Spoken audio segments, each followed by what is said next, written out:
परम पूज्य प्रातः स्मरणीय सद्गुरुदेव श्री स्वामी जी के पावन चरणों में सतकोटि प्रणाम।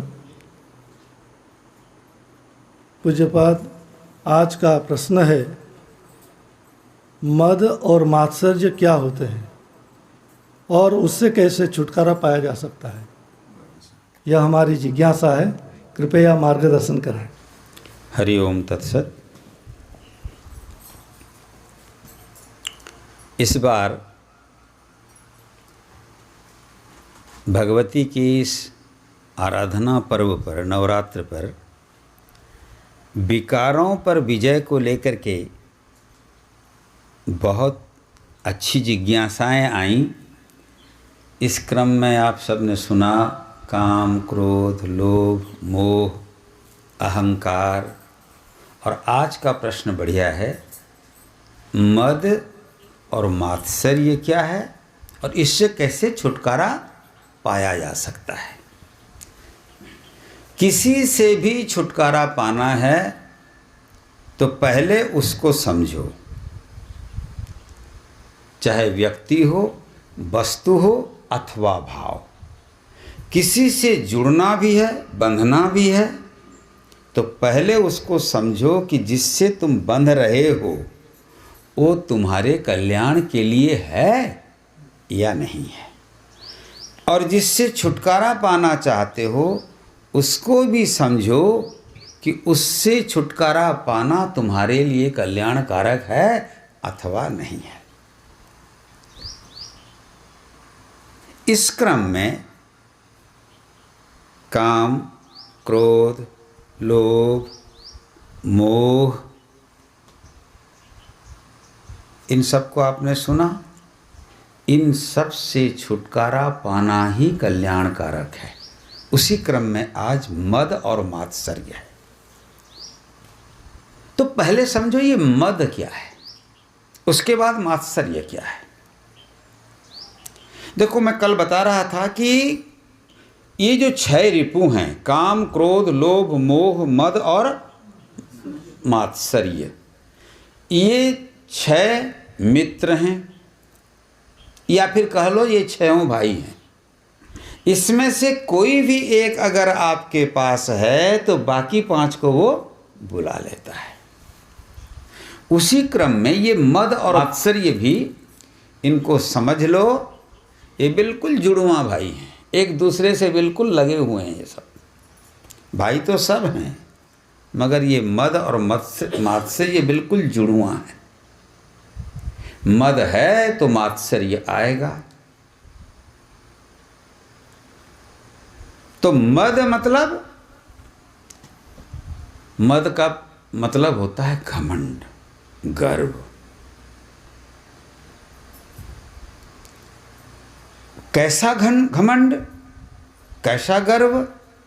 देखो, ये मद, घमंड, अहंकार, अभिमान, गर्व, ये सब करीब करीब समान पर्यायवाची वाले हैं। थोड़ा थोड़ा अंतर है। जो अहंकार है वही अभिमान है, उसी का एक स्वरूप मद है, उसी का स्वरूप गर्व है। ये सब अहंकार के ही हैं अनुयायी। ये सब अहंकार के अनुयायी हैं। इनका सरदार अहंकार है। अहंकार ये काम, क्रोध, लोभ, मोह, मद और मात्सर्य, इस सब को अपने कंट्रोल में रखता है। और अहंकार के ऊपर में है अज्ञान। अज्ञान से अगर अहंकार प्रभावित होता है तो ये सारे दुर्गुण हमारे विनाश के और पतन के कारण बनते हैं। लेकिन ज्ञान से अगर अहंकार प्रभावित हो गया, अहंकार की बात जो मैं बोल रहा था, शुद्ध हो गया, तो शुद्ध अहंकार ये काम को प्रेम में बदल देता है। ध्यान रखना, काम और प्रेम में बहुत पतली रेखा है, बहुत पतली दीवार है।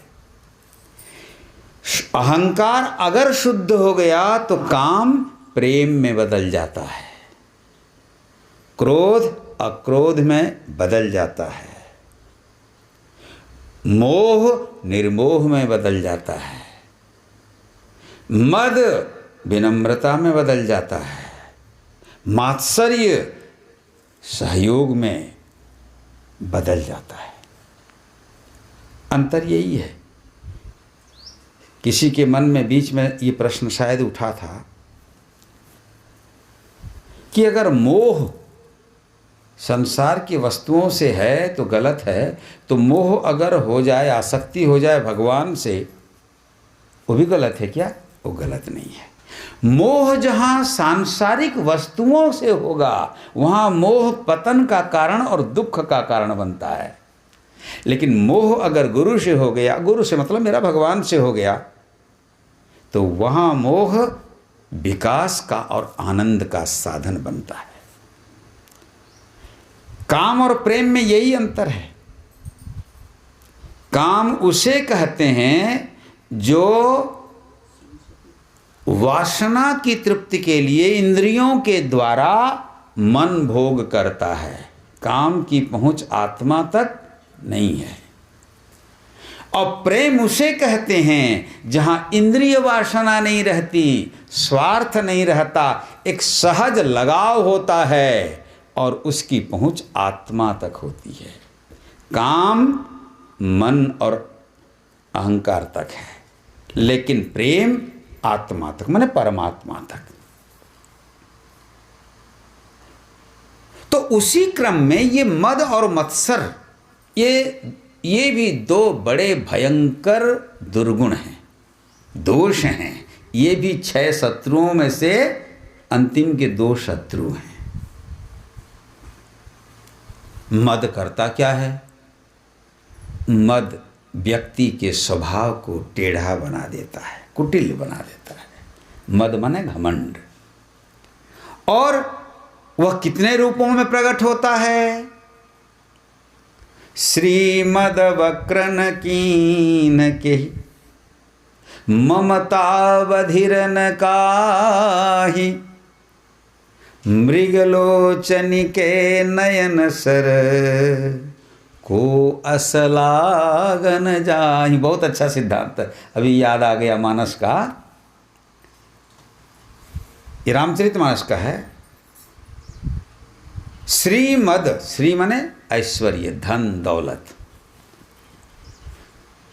जिसके पास धन होता है, ऐश्वर्य होता है, अगर उस धन और ऐश्वर्य के साथ मद जुड़ गया, माने घमंड जुड़ गया कि मैं धनी हूँ, मैं ऐश्वर्यवान हूँ, तो वह क्या करता है?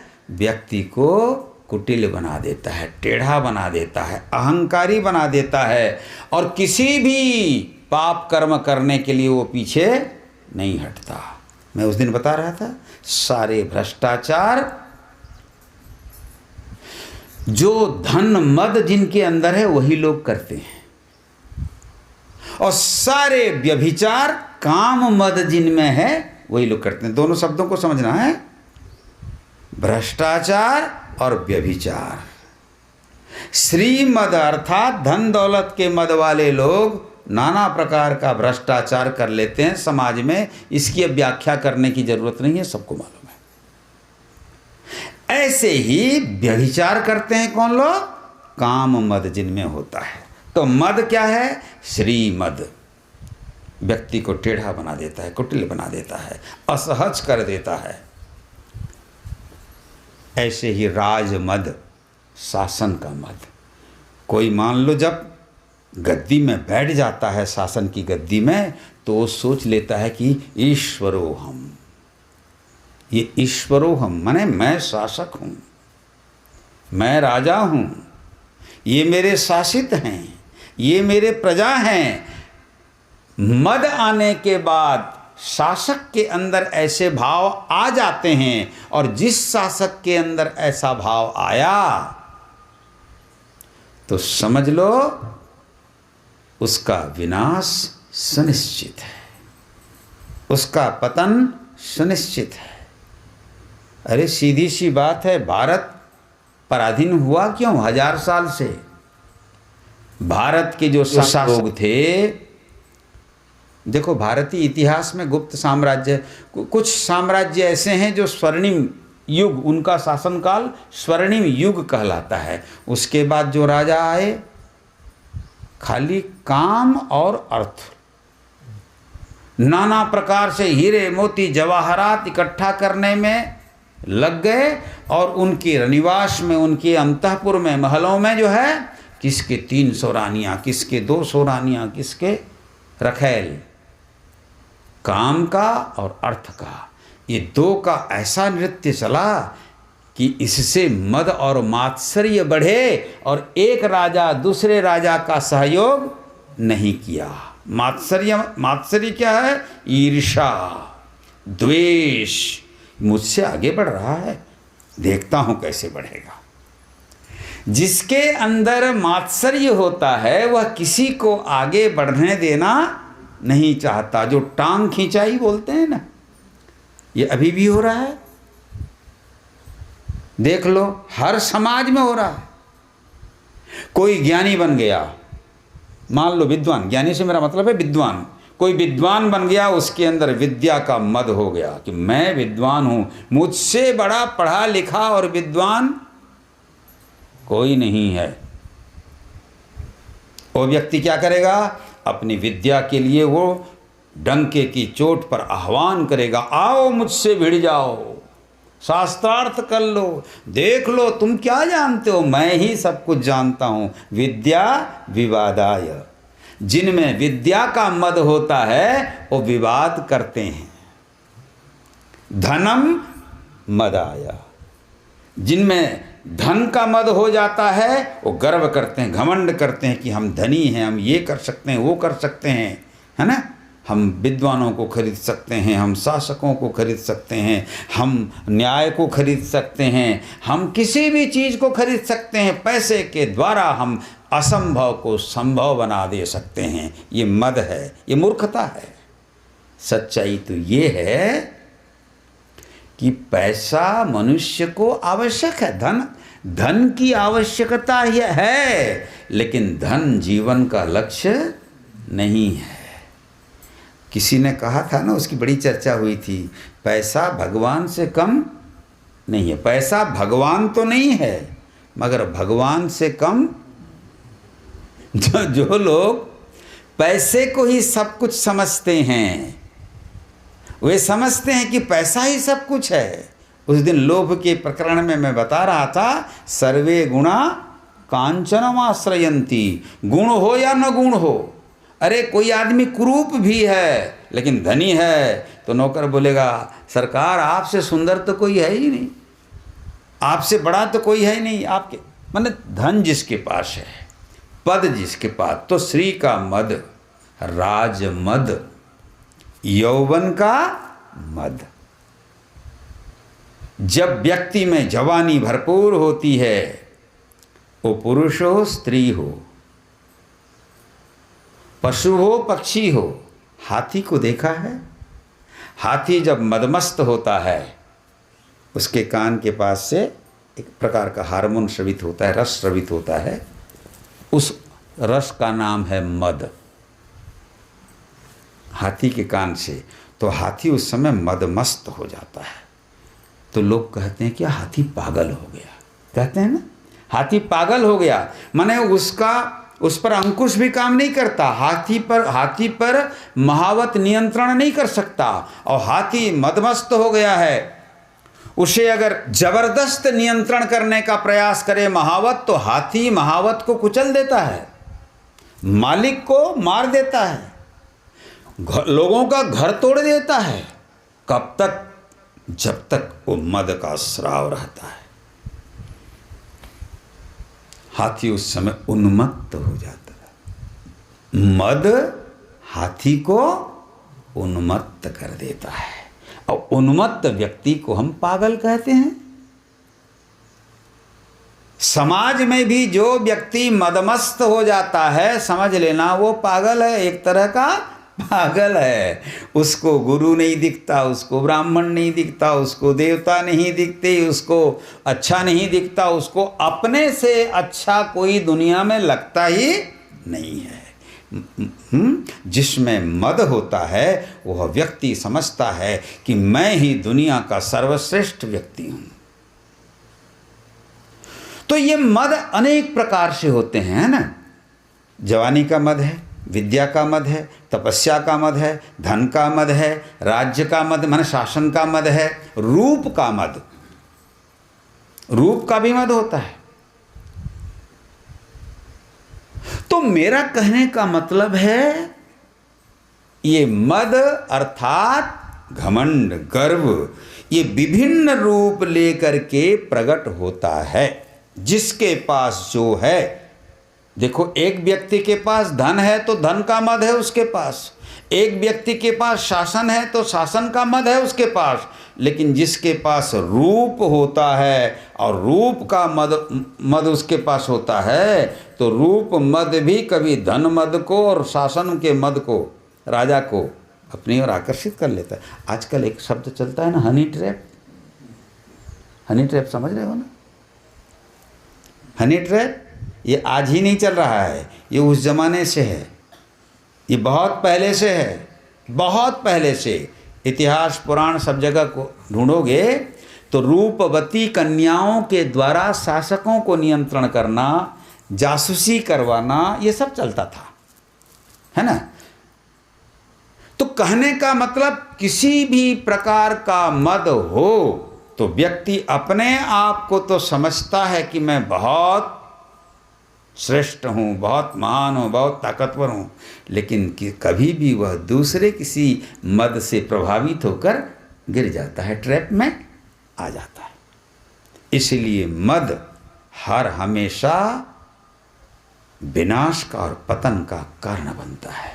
साधारण अर्थ में लोक जीवन में मद का मतलब क्या है? मदो कहा कैसा? मदो माने पीसो टागो, जो पीते हो, क्या है?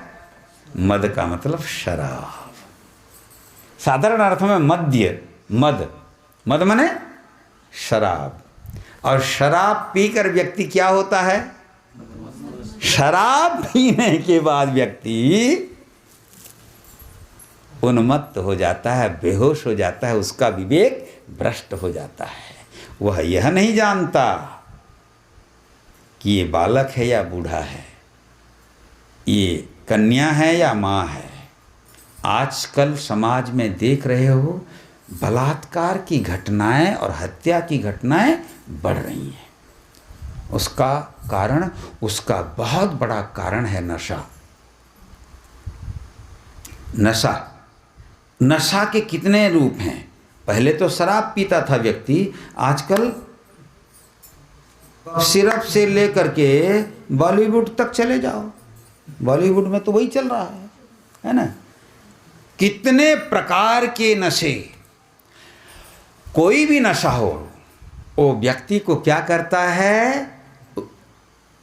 मदमस्त कर देता है, बेहोश कर देता है। पूरा बेहोश नहीं, होश रहता है, मगर विवेक उसका भ्रष्ट हो जाता है।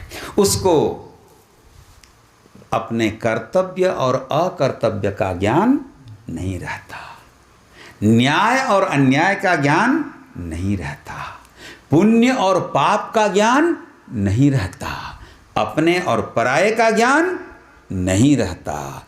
गुरु, गौ माता, गुरु, गीता, गंगा, किसी का ज्ञान नहीं रहता। वह व्यक्ति करता क्या है? गीता के 16वें अध्याय में देख लेना, मदान्विता, ओ समझता है कि मैं ही सब कुछ हूँ, और उसके बाद वो नाना प्रकार का पापाचरण करता है। मदांध व्यक्ति हो जाते हैं। मदांध माने मद से अंध हो जाता है। और मदांध हो जाने के बाद व्यक्ति, पुण्य में तो नियम कानून है, पाप में नियम कानून कुछ नहीं है ना। इसलिए उस पाप कर्म को ही वह अपना धर्म समझ लेता है। इसीलिए ये मद आसुरी प्रवृत्ति है। असुर लोग माँ बहन कुछ नहीं देखते, बाप बेटा कुछ नहीं देखते, पुण्य पाप कुछ नहीं देखते। जो मदांध हो जाता है उसका विवेक नष्ट हो जाता है, ज्ञान समाप्त हो जाता है। तो वही व्यक्ति फिर क्या करता है, अपने से आगे किसी को बढ़ने देना नहीं चाहता, इसलिए वह हर व्यक्ति के सामने रुकावट पैदा करता है। मत्सर, मुझसे आगे बढ़ेगा ये जानता क्या है, कल का छोकरा है बोले कि चाहे कितना प्रतिभाशाली व्यक्ति हो। जगत गुरु शंकराचार्य छोटी उम्र में सन्यासी हो, है ना। मंडन मिश्र बहुत बड़े ज्ञानी थे, पहले तो उपहास कर दिया, ए मुंडी तू कहाँ से आ गया, कैसे आ गया, है ना, शास्त्रार्थ हुआ। और जब बाद में चला, अरे ये तो देखने में छोटे लगे, आओ करे गंभीर, हैं। रविमंडल देखन लघु लागा, सूर्यमंडल जो है हम यहाँ से देखते हैं तो छोटा लगता है, लेकिन सूर्य छोटा है क्या, सूर्य की रश्मि छोटी है क्या, सूर्य ही इस जगत का प्राण है। तो दूर से देखने पर कोई छोटा लगता है तो मत सोचो छोटा है तो क्या है। जो तेजस्वी होते हैं उनमें छोटा और बड़ा कुछ नहीं होता, लेकिन मात्सर गुण से संपन्न व्यक्ति कभी किसी को गुणी मानते नहीं है। हिरण्यकशिपु को ले लो, असुर, किसी भी असुर में, इतिहास में या समाज में व्यक्तियों का, मेरे को बहुत व्यक्ति मालूम है ऐसे, नाम इसलिए नहीं लेता हूँ, आज नाम नहीं लूँगा, किसी कल पुलिस थाना पहुँच जाएगा ना, मेरे नाम में केस कर देगा कि मुझे स्वामी जी ने मात्सर्य युक्त बोला या मुझे मदांध बोला, ऐसा। इसलिए मैं जानबूझ करके सामाजिक व्यक्तियों का, जो भी इतिहास में अभी प्रत्यक्ष में हैं, जो लोग केस कर सकते हैं, उनका नाम नहीं लेना, ठीक है। इसीलिए पुराण और शास्त्र, हम तो दृष्टांत दे रहे हैं भाई। जिसमें भी मद होगा उसमें मात्सर्य जरूर होगा, और जिसमें मात्सर्य होगा वह स्वयं बढ़ना चाहेगा, लेकिन दूसरे के मार्ग में वो हडल्स, वो बाधाएं खड़ी करेगा। लेकिन याद रखो, अंत में मद और मात्सर्य का विजय नहीं होता, वो विकसित नहीं होते, वो एक निर्दिष्ट सीमा पर स्वयं ही अपने कर्मों से नष्ट हो जाते हैं। अच्छा, आप लोग दुर्गा सप्तशती पढ़ रहे हो, प्रथम चरित्र में मधु कैटभ वध है ना। मधु कैटभ ये दोनों क्या हैं भाई, दोनों भाई हैं। मधु और कैटभ ही मद और मत्सर हैं। वो करते क्या हैं, देखो पैदा कहाँ से हुए, विष्णु कर्ण मलोद्भूतो, भगवान के कान से ही पैदा हुए हैं, लेकिन कान के मल हैं। कान के मल मतलब कान से हम सुनते हैं, अच्छी चीज सुनना, अच्छी चीज सुनना दैवी गुण है, और गलत चीज सुनना आसुरी गुण है। इसलिए आसुरी प्रवृत्ति लेकर भगवान के ही कान से पैदा हुए हो, और जैसे ही पैदा हुए उन्होंने कोई ध्वनि सुना और भगवती की कृपा मिल गई मान लो, और भगवती से वरदान मिल गया। अब वरदान पाकर वो अधिक शक्तिशाली हो गए। वरदान मतलब शक्ति। शक्ति पाकर के होना क्या चाहिए, दूसरों की सेवा होनी चाहिए। शक्तिमान व्यक्ति को निर्बल कमजोरों की सुरक्षा करनी चाहिए, लेकिन शक्ति परेशान परिपीडनाय, दुर्जन व्यक्ति अगर शक्ति प्राप्त कर लेता है तो दूसरों को पीड़ा पहुंचाने का प्रयास करता है, पीड़ा देता है, शोषण करता है। करना चाहिए पोषण, लेकिन करता है शोषण। करना चाहिए रक्षा, लेकिन कारण बनता है विनाश का। असुर वही तो करते हैं। असुर स्वयं सब भोग करना चाहते हैं, दूसरों को भोग देने का नाम ही नहीं लेते, यहां तक कि वो भगवान को भी भोग नहीं चढ़ाते। और हम क्या करते हैं, भोग को भगवान को चढ़ाते हैं और प्रसाद को फिर प्रसाद के रूप में उसी भोग को हम वापस ग्रहण करते हैं। वेद कहते हैं, ऋषि कहते हैं कि सब कुछ दिया है उस परमात्मा का, तुम हो मैं हूं। तुम्हारे पास जो है या मेरे पास जो है वो सब किसका है? तुमको और मेरे को पैदा करने वाला भी वही परमात्मा है, और तुम्हारे पास मेरे पास जो कुछ भी है उसी परमात्मा का ही दिया हुआ है। व्यक्ति जब समझता है कि मेरे पुरुषार्थ से ये सब मुझे मिला है तो नष्ट हो जाता है, और जब वो समझता है हाँ जिसने जन्म दिया, कर्म दिया, सब कुछ दिया, उसी परमात्मा त्वदीयं वस्तु गोविंद तुभ्यमेव समर्पये, प्रभु सब कुछ तुम्हारा दिया हुआ है, इसीलिए तुम्हें ही सब कुछ समर्पित है, मैं तो केवल आपके प्रसाद का मात्र अधिकारी हूँ। ऐसा समझ करके अगर कोई भी व्यक्ति, चाहे वो ब्रह्मचारी हो, चाहे वो गृहस्थ हो, चाहे वो वानप्रस्थ हो, चाहे वो सन्यासी हो, इस संसार में जीता है तो वह कभी दुखी नहीं हो सकता, और उसके जीवन में कभी ये काम, क्रोध, लोभ, मोह, मद और मात्सर्य पैदा हो ही नहीं सकते। लक्ष्मण जी ने भगवान श्री राम से कहा है, देखना जब भरत आने लगे, उसी समय उसी प्रकरण की बात है ये, जब भरत जी को चतुरंगिणी सेना लेकर के आते हुए लक्ष्मण जी ने सुना तो दौड़ के गए, बोले प्रभु मुझे आदेश दीजिए, मैं एक ऐसा बाण मारूंगा कि भरत और उसकी सारी सेना खत्म हो जाए। भगवान श्री राम मुस्कुराए, बोले लक्ष्मण इतना क्रोध ठीक नहीं है, तुम इतना क्रोध क्यों कर रहे हो? बोले भैया देखो ना, वो मामा के घर में था और ये दुर्गति कर दिया कि आपको अयोध्या छोड़कर जंगल में आना पड़ा, और अब तो प्रत्यक्ष चतुरंगिणी सेना लेकर के आ रहा है, तो क्या नहीं कर सकता है? लगता है अब भरत को राजमद हो गया है। और उसमें मानस में पढ़ लेना, कई दृष्टांत भी दे दीजिए कि नहुष ने ऐसा किया, उसने ऐसा किया, उसने ऐसा किया, तो ये तो भरत है। जब इतने बड़े बड़े हमारे राजर्षि और बड़े बड़े राजा थे, महाराजा थे, इन लोगों ने इतना सब कुछ जानते बूझते हुए भी ऋषियों के साथ गलत काम किया, देवताओं के साथ गलत काम किया, तो ये तो भरत है, षड्यंत्रकारी है, प्रत्यक्ष में प्रकट में नहीं आया, मामा के घर में था और हमारे यहाँ का सारा काम बिगाड़ दिया, वो आज फिर प्रत्यक्ष आ रहा है। इसलिए आप आदेश करिए, मैं मार्ग रोकता हूँ और अब भी खत्म कर देता हूँ सबको। आज भरत को पता चलेगा कि राम के भाई में क्या ताकत है। भगवान श्री राम लक्ष्मण को बोलते हैं, शांत शांत लक्ष्मण, क्रोध एक सीमा तक ही ठीक है, अधिक ठीक नहीं। तो बोले भैया आपको तकलीफ हो और मेरे अंदर क्रोध ना आए, ये कैसी बात है? तो राम ने कहा, लक्ष्मण लगता है तुम पहले ठीक थे, अभी यहाँ जंगल में आकर मेरे साथ रह करके तुम पक्षपाती चिंतन करने लगे हो, केवल राम राम करते हो। अरे भरत के विषय में भी थोड़ा सोचो, थोड़े ठंडे दिमाग से। बोले क्या क्या सोचूं भैया? तो भरत क्यों आ रहा है?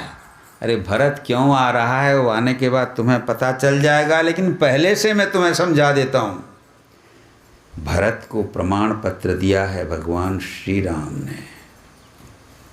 देखो राजमद लोगों को भ्रष्ट कर दिया, बर्बाद कर दिया,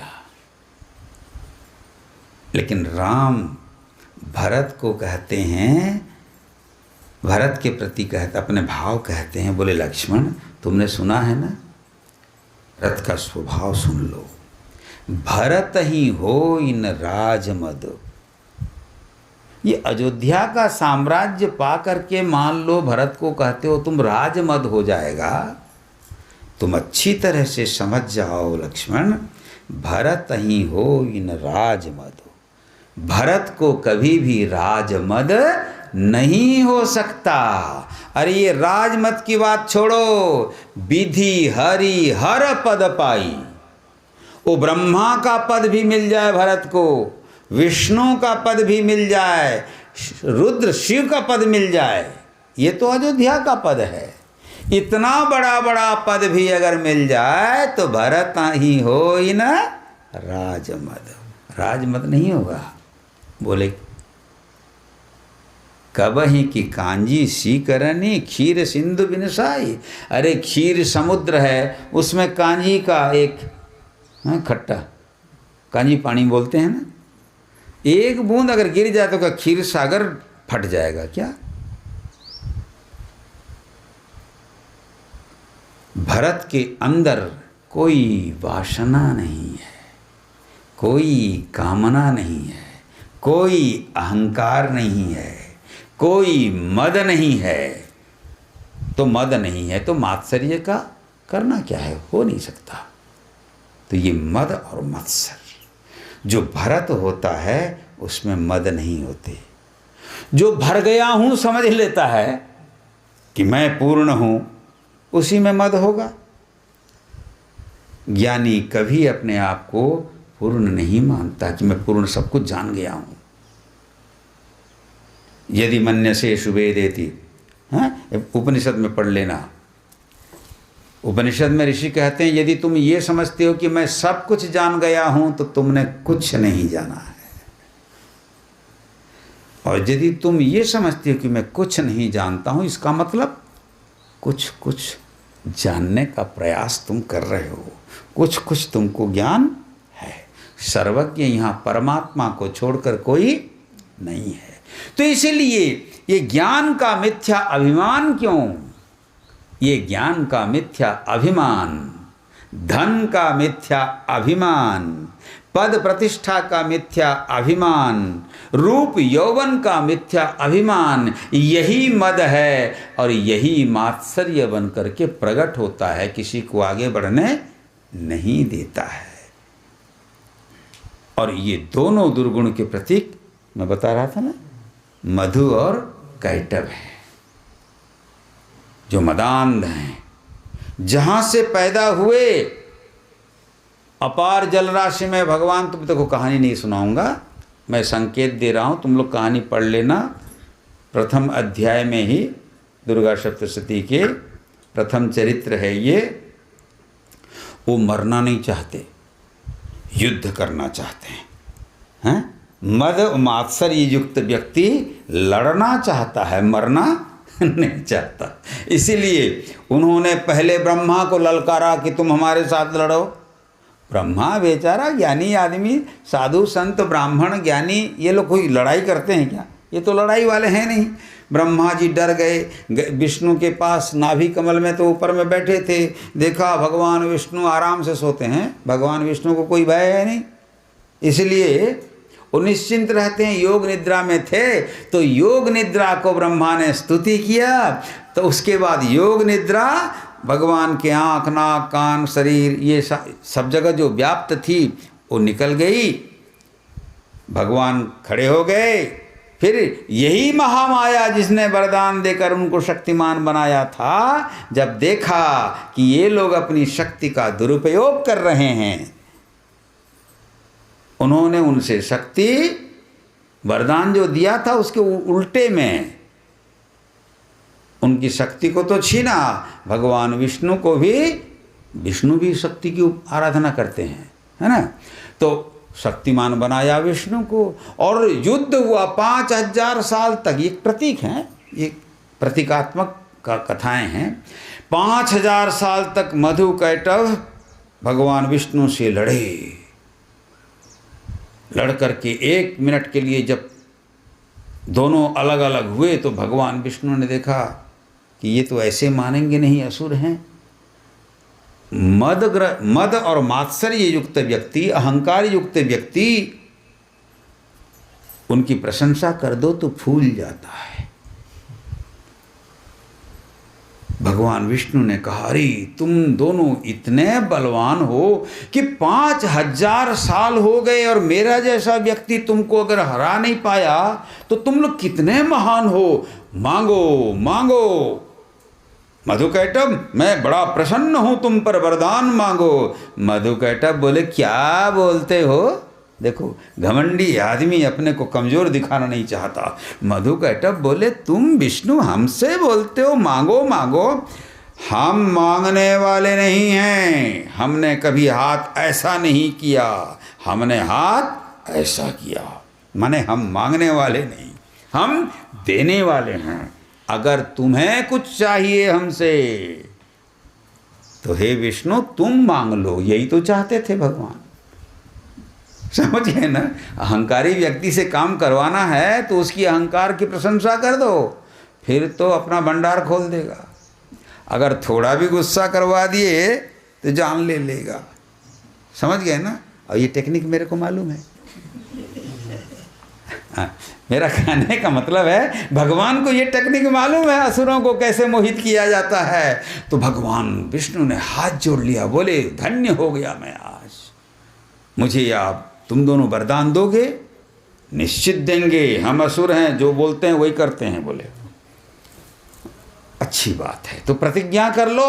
उन लोगों ने प्रतिज्ञा कर लिया। तो भगवान विष्णु ने बड़ी विनम्रता से कहा, मैं यही वरदान आपसे मांगता हूं कि आप दोनों मेरे ही हाथ में मरो। समझ गए ना? उन लोगों ने कहा ठीक है, अब हम तो वरदान दे ही चुके हैं, मरेंगे, लेकिन हमारी भी एक शर्त है। क्या शर्त है? आवाम जही नयत्रोर्वी शरीरे न परिप्लुता। ठीक है विष्णु, लेकिन हमारा भी एक शर्त है, हमें भी तुम वहीं मारो जहां जल न हो। भगवान ने कहा ठीक है। जल के ऊपर तो भगवान थे ही, उन्होंने अपनी जंघा को दिखा दिया, बोले यहां जल है? बोले नहीं है। बोले लाओ अपना सिर। दोनों का सिर लिया और चक्र से काट दिया। इसका मतलब मद और मात्सर्य भगवान विष्णु के चक्र से ही कटते हैं। भक्ति अथवा ज्ञान, ज्ञान को तलवार कहा गया है ना? भगवान की भक्ति करो भगवत तत्व के माध्यम से। चाहो तो अपने अंदर में काम क्रोध लोभ मोह मद और मत्सर को मार सकते हो। भगवान का आश्रय, ब्रह्मा ने भगवान का आश्रय लिया। जीव अगर भगवान का आश्रय ले ले तो ही इन दुर्गुणों को, तो ही इन षड्रिपुओं को जीत सकता है। इसलिए हमारा आपका सबका यही कर्तव्य है कि हम भगवती से शक्ति प्राप्त करें और भगवान का आश्रय लें। भगवती की शक्ति और भगवान का आश्रय, ये दो चीज़ें अगर हमारे जीवन में आ गईं, भगवत आश्रय और भगवती से सामर्थ्य, ये दोनों चीज़ें अगर आ गईं तो काम आपका कुछ बिगाड़ नहीं सकता, क्रोध आपका कुछ बिगाड़ नहीं सकता, लोभ मोह मद मात्सर्य ये जो भी हैं आपका कुछ नहीं बिगाड़ सकते, बल्कि ये भी सुधर जाएंगे और आपकी कामना फिर जगत कल्याण के लिए होगी, है ना? न त्वहं कामये राज्यम न सुखम न पुनर्भवम कामये दुख तप्तानाम प्राणिनाम आर्तिनाशनम। कामना ये भी है, लेकिन कामना वहाँ अपने राज्य की, अपने सुख सुविधा की नहीं है, बल्कि कामना है कि सारे दुखी जो हैं संसार में वो सुखी हो जाएं। यही मेरी कामना है। मेरी अपने लिए कोई कामना नहीं है, जगत के कल्याण के लिए मेरी कामना है। ये भाव पैदा होता है जब अंतःकरण स्वार्थ रहित हो जाए, अंतःकरण निर्मल हो जाए और सबके प्रति अपने अंदर में दिव्य प्रेम प्रकट हो जाए। और ये होता है भगवती एवं भगवान की कृपा से। भगवती और भगवान की कृपा सबको मिले। इन्हीं शब्दों के साथ वाणी को विराम देता हूँ। हरि ओम तत्सत।